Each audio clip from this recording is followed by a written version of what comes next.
Watch. He was 80 years old, a veteran, the best fisherman on the lake. He settled into his tent, 100 meters from his friends, in plain sight. An hour later, the tent was empty.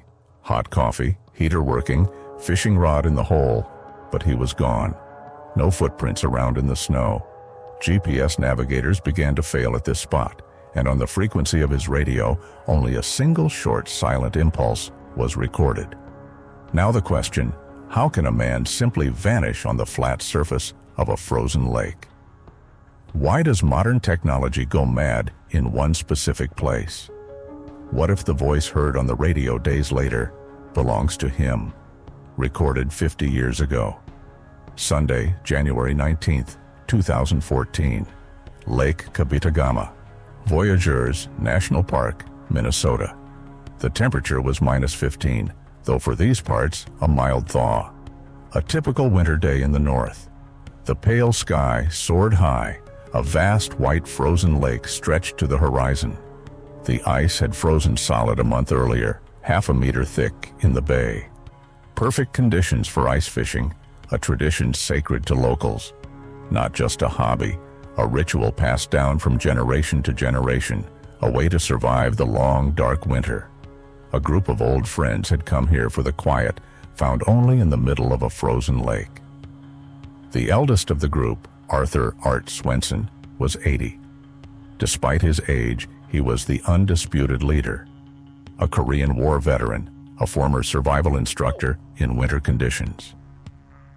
He knew the lake not by GPS, but by feel. He could judge the ice thickness by color, predict a blizzard by wind direction, and detect deep currents by ice cracking. He distrusted modern fish finders, preferring an old depth map he'd made over 50 years. After an eye injury on duty, his vision worsened, but his hearing sharpened. He could tell the difference between ice cracking under pressure and the sound of an auger half a mile away. His style was simple. He didn't hurry, he listened, and the lake always spoke to him. At 6:45 a.m., 3 pickups arrived on a snowy lot by the west shore. The group numbered 6, all old friends, some over 70. They had fished together every year in that very bay since returning from service. The day's rhythm was simple, perfected over years. Unload equipment on sleds, haul it to the hot spot, drill holes, pitch tents, start heaters, and wait. Talk was over simple Midland radios, with call signs and childish nicknames, all as usual. That day, no one expected to explain to police why one of them had vanished in an area where all were in clear sight of each other, where no strangers appeared, and where, police reports later noted, it was logically impossible to leave the ice unseen. The spot was chosen carefully, the bay they called Quiet Cove. But Art always pitched his tent a little apart, about 100 meters away. He called it Old Channel. There, he said, ran an old riverbed where a big pike always lurked. That morning, he took his sled and walked to his spot. His son Mike accompanied him, but Art stopped him with a wave. "It's good here. I'll go alone from now." Mike watched as his father reached the spot, pitched his orange tent, and smoke from the heater chimney rose gently. Their unspoken rule was clear. No one was to enter Art's sector and disturb the silence. The last sighting saw him entering his tent. Radios were on. Everything was normal. The last radio contact was at about 7:20 a.m. Mike called his father over the radio. "Hey Dad, how's it going?" The answer was short and routine. "All good, got settled, starting now." After that, silence fell, just as expected in the ritual of ice fishing. The group began their slow day. Some poured coffee, others baited hooks. The wind was light, visibility perfect. Art's orange tent stood out sharp on the white snow. Nothing foretold disaster. The next 40 minutes passed without incident. No screams, no noise, no flares, nothing to raise alarm. Just 6 tents standing on the ice under the vast white sky. The first oddity came at 8:40 a.m. Mike, Art's son, tried calling him on the radio. No response. He tried again. Silence. Thinking it was a dead battery or wrong channel, Mike and another fisherman, Vince, headed to his tent. they found the tent flap slightly open. Calling Art's name, silence. Peering inside, they saw a realistic scene: a folding chair by the ice hole, an open thermos still steaming, a fishing rod set over the hole, line disappearing into dark water.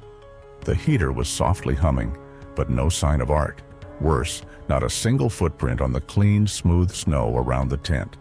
Art Swenson had a habit, well known to all. He hated leaving tracks, not metaphorically, but literally. After his military service, he'd honed a near supernatural ability to move without leaving clues. He walked the woods without breaking branches, placed his feet so as not to crush the grass. This applied beyond hiking. He didn't wear a watch, didn't take photos, didn't keep journals. He was a man within himself. In recent years, his hearing worsened, but that only sharpened his memory and attention to detail.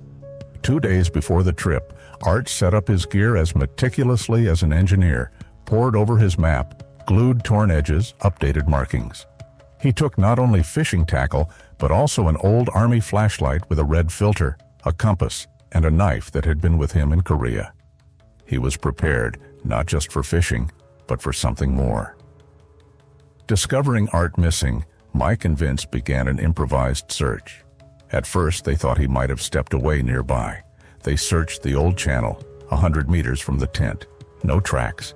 Maybe a heart attack. He'd fallen nearby. They scoured the ice in expanding circles from the tent, calling his name, but their voices vanished into the frosty air. By 10 a.m., it was clear Art hadn't simply wandered off. He would never leave a running heater and a hot thermos behind. The only explanation, he fell through the ice or something beyond logic occurred. By 10:30, they called for help. Police and park rangers arrived near the lake around noon. The initial report from witnesses noted, Art's behavior excluded accidental disorientation. A massive search began. Canine units, snowmobiles, helicopters. Search zones were mapped meticulously. Divers first checked the hole beneath the tent. 15 meters deep, the bottom was clean.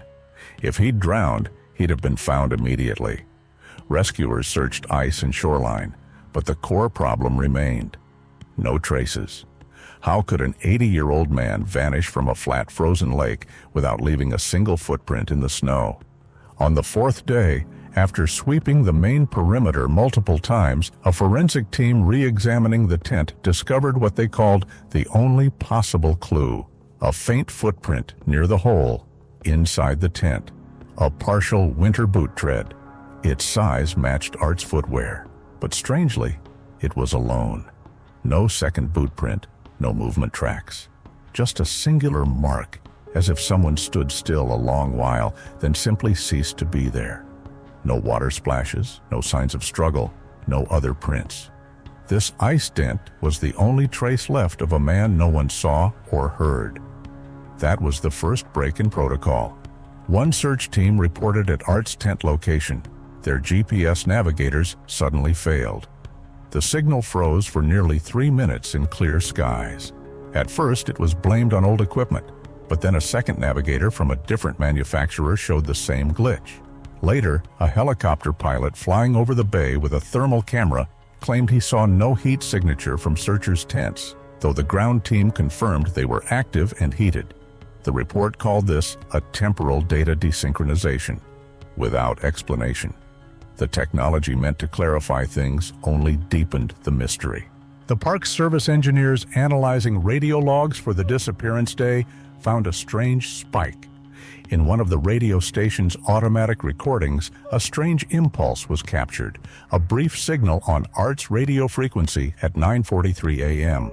Before and after that minute, the signal never repeated. It was so short, less than a second, that it was initially blamed on electrical interference from a snowmobile. But not a single snowmobile that morning came within a mile of the group. Art's son, Mike, said, if that was his radio, he was trying to get through. Maybe he had only seconds left. But what could that lonely, silent impulse mean? Was it a distress signal or something else? On the 10th day, the search coordinator suggested considering the theory of an acoustic shadow. a rare phenomenon where, due to terrain and atmosphere, sound fails to propagate in certain zones.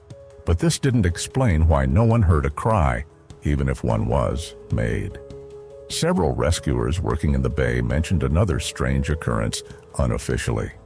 "This place seems to eat sound," one said. According to them, at certain moments, absolute unnatural silence would fall. No birds, no crickets, not even rustling leaves. "Like being in a vacuum," said veteran volunteer Fisherman. "If I were there, I wouldn't move. Something presses down here." After 3 weeks of fruitless search, an anonymous letter arrived in town. Inside was a clipping from a 1971 newspaper. It reported the disappearance of a local fisherman from the Anishinaabe tribe at Lake Kabetagama. Like Art, he was a seasoned elder, and he too vanished from the ice, leaving behind only his tent and gear. The case was never solved. Attached was a sheet of paper with a printed phrase, "Ask what he found that year." The police were skeptical of the letter, but Mike remembered his father volunteering in those very searches as a young man. Although he never shared details, he always said the ice had felt unusual that day. About a month after the disappearance, while sorting through digital photos taken that morning, Vince, one of Art's friends, noticed something strange. The photo was taken at dawn, just after arrival. In the background, against the rising sun, the ice and distant shore stretched wide. But when zoomed into the area where Art later went, for a split second, a dark vertical figure appeared on the ice. It didn't resemble a tree or a person, just a thin, motionless silhouette standing where nothing should have been. Vince reviewed the next shot a second later. The figure was gone. He never told police, assuming a lens defect or light trick. About 6 months after the active searches closed, Mike, going through his father's gear, found something he had never seen before. An old, hand-carved wooden fishing lure. It looked crude, but original. Mike showed it to an old tackle shop owner. The man turned it slowly in his hands, then said, "I've seen ones like this only once before, a long time ago, made by an old man from the reservation, the very one who disappeared on the lake in the 70s.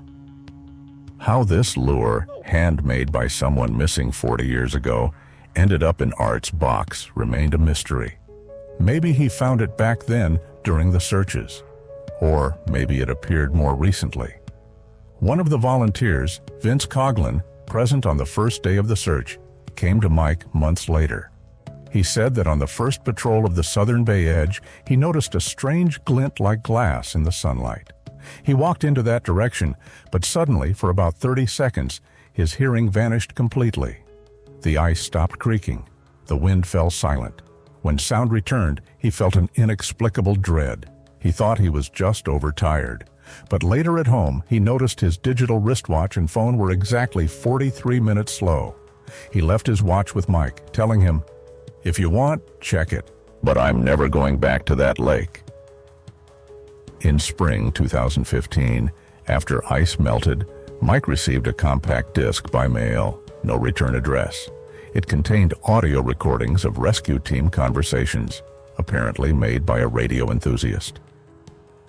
At about the third hour of chatter, amid general static and crackling, a clear male voice was heard, belonging to no member of the search team. Calm, without tension, it said, "I'm still here. Let me know if you're coming." After that, silence. None of the team members confirmed it was their voice. The police, having listened to the recording, found no grounds to reopen the case, dismissing it as interference. But Mike was sure it was his father's voice. Arthur Swenson's body was never found. His case was closed as a tragic disappearance, presumed accidental. But those who were there did not believe that version. No sign of a fall, no ice collapse, no panic. No animals, no technology, no trackers, nothing. Too many malfunctions, too many coincidences, too much silence. Put it all together, and an experienced fisherman vanished from the flat ice surface, in sight of friends, without leaving a trace. There may be a logical explanation, But maybe we simply do not understand how some places work. I'm not saying Minnesota's lakes have portals, but in this case, there is no body, no explanation, not even an attempt to grasp what exactly went wrong. Thank you for watching. Stay curious, stay vigilant, and remember, the greatest mysteries often dwell in the quietest places.